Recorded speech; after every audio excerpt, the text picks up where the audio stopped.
What's up guys, it's BD here, and today we're going to be looking at the top 5 gaming mice for the Q1 of 2021. Now this series kind of acts as a checkpoint 4 times throughout the year to show you guys where your mouse lands, or the mouse you're thinking about picking up lands, or put new mice on your radar that weren't there before. So if you are new here, make sure you are subscribed so you don't miss out on this amazing series. Starting off with the first mouse on the list, it's weird to say that a $50 mouse is the standard for quality control. Isn't that crazy? And that's what the HyperX PULSEFIRE HASTE is. This mouse really took me by surprise. It's only $50.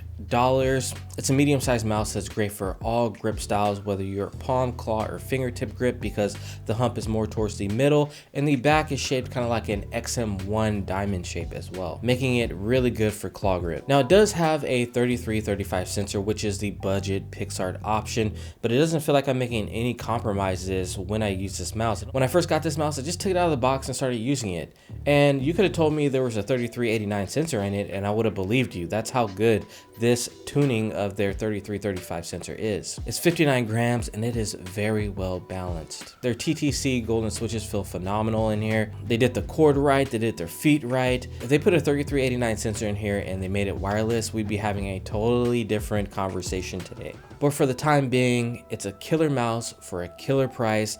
Amazing build quality. Like I said, the standard for QC right now. All right, so this one is coming in at number 5, rightly deserved. All right, so coming in at number 4, we have the HATI-S wireless. This mouse lived up to the hype and then some, even with its little goofy antenna. This little guy is coming in at 58 grams, and the buttons are the real standout on this mouse. The mouse 1 and 2 feel great. The side buttons are top 2. The scroll wheel is top 2. The build quality for me has held up over time as well. And this is a great mouse for you small-handed users out there, or if you're a claw grip user as well, because of the big hump on the back. If you guys love that ZA13 from back in the day from Zowie, this is right in line with that mouse. It's $110. This does come with the budget sensor, the 33-35 wireless sensor. But again, it doesn't feel like I'm making any concessions or compromises when I'm using this mouse. They're also going to be coming out with the 3389 version of this mouse, and that's just going to take it to the next level. There's going to be no reason to complain about this mouse, and I think that's going to be dropping later on this year. Don't quote me on that. But yeah, until then, this guy is still a little beast and worth every penny. So before we move on to the top 3 gaming mice on the list, I have a word from our sponsor, Luster. Okay, so you know when you're shopping on Amazon, there's a million options to choose from, and every product basically has 4.5 stars. Now, I don't know about you, but I feel overwhelmed sometimes, and I wonder if the reviews are even real. So I end up going to 50 different sites trying to figure out what's the best, and at the end of it all, I'm still left confused as ever. Well, Luster can help. It's a free browser extension that analyzes trusted expert reviews from the likes of Wirecutter, YouTube videos, and even Reddit discussions, and it gives you an instant second opinion right on Amazon, so you don't even have to leave the page. Luster can even recommend you products based on your budget. It does real-time price comparisons across Amazon, Walmart, Best Buy, Target, and more, so you can always sleep easy knowing you got the lowest price possible, and will even let you know when the products are going on sale. It's like the old saying goes, time is money, but with Luster, you save both. It's free and it's so simple. So just click the link in the description, install Luster, and let the extension do all the heavy lifting while you do your online shopping. Coming in at number 3, we have the glorious Model O wireless. Glorious really stepped up big time with this mouse and put the industry on watch with their $80 price tag for wireless.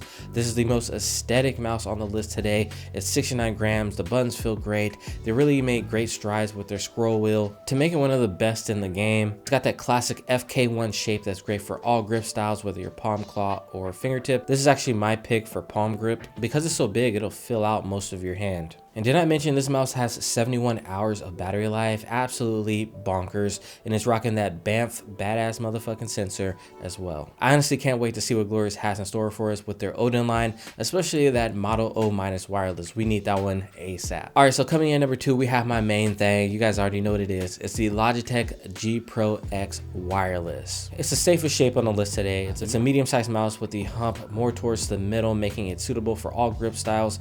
My grip style is fingertip grip, and I absolutely love this mouse. The main buttons, while they aren't the best, you get used to them. The side buttons are really good as well. The reason why I always come back to this mouse is not only is it 63 grams, which is the perfect weight, but also it is very well balanced. You can't really tell where the weight congregates within this mouse. Whereas some mice, it's more towards the back or more towards the front, and it can really throw you off. This actually feels like it's 15 grams lighter than the Model O wireless, even though it's only 7. The price tag is hefty on this at $150. I know it hurts me too, but there's just something about this mouse, right? When you use this mouse, you feel like you have the whole universe within your hand. It feels like you have the Thanos gauntlet on, and you just snap away the competition with this mouse. So coming in at number 1, we have the Razer Viper family. Now, to dethrone the Razer Viper family, you got to do something that the Razer Viper family does, but you also have to do it better. And nobody is doing it like Razer, all right? They've lowered the weight without putting any holes in it or making any compromises like removing the RGB. Razer have those optical switches in there that get rid of debouncing. The Razer Viper Ultimate is an in-game worthy mouse. It works with all grip styles, palm, claw, fingertip. Since it's low profile, it doesn't really offend anyone as well. The mouse just kind of stays out of your way when you want it to. They've got the PTFE feet on there. If you want something a little bit smaller, they have the Razer Viper Mini, which is my pick. It's amazing for claw grip or fingertip grip because of its small nature. The Focus Plus sensors are really solid, and they just released the firmware to reduce the high liftoff distance on the Mini as well. They also made their switches more crispier with the V2 version of them. So they are listening, they are pushing forward, and that's what keeps Razer at the top right now. And did I mention the Razer Viper Ultimate has a crazy battery life as well? The crazy thing about Razer is they're not being complacent. They're not just like, oh, we have the #1 mouse, let's stop there. They're like, no, let's keep pushing forward. Let's keep making the product better with V2 switches. Now they got an 8,000 hertz Razer Viper. Are you kidding me? You know, I have yet to really test it, but it's just like, they didn't need to do that, but they're listening. They know it's hot. They're trying to make the technology better and better so that the competition can't even catch up. So Razer just has a strong hold on the gaming community right now. Now, we sometimes move on from mice, right? Even I'm guilty of this. I move on from a mouse and I kind of forget just how good the mice that we already have are. And that's the Razer Viper family. You know, whenever I go back to them, I'm like, wow, these are amazing mice. So they get my highest recommendation, and the prices are going down on them. All right, you're not having to pay $150 for the Razer Viper Ultimate anymore. It's going down to about $99. The Razer Viper Mini has been seen for $30, which is just bonkers to me. So they've been killing the game, and they're only going up. Okay, so I'm excited to see what Razer has in store. I already know some things that I can't talk about, okay, here, you know, NDAs, all that stuff, but it's gonna get real soon. All right, guys, so that is gonna do it for my top 5 gaming mice of the Q1 of 2021. I hope you guys have enjoyed this video. It has been your boy BT. Don't forget to like, share, comment, and subscribe, and I will see you in the next one. Peace.